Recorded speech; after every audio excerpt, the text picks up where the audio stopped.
Samantala, makatatanggap umano ang pangalawang batch ng mga OFWs ng tulong mula sa gobyerno na nakapag-avail ng amnesty program sa UAE.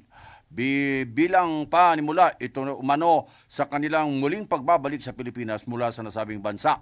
Napagalaman na dumating ang mga ito sa naiya sakay ng isang flight mula sa Dubai at bumuo umano ng 17 o binubuo ng 17 OFWs, kabilang na ang 3 bata.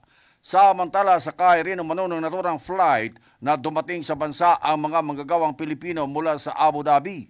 Ayon sa report, nanguna si Migrant Workers Secretary Hans Leo Kakdak sa pamamahagi ng tulong sa mga OFWs na dumating sa Pilipinas.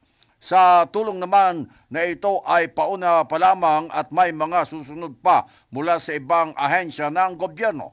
Magugulita noong September 1, sinimulan ng UAE ang pagpapatupad ng amnesty program at matatapos ito sa darating na huling araw ng susunod na buwan ng Oktubre ngayong taon. Ayon sa report, mabibigyan ng clemency ang mga OFWs na lumabag sa batas ng UAE. MH, balita ng bansa.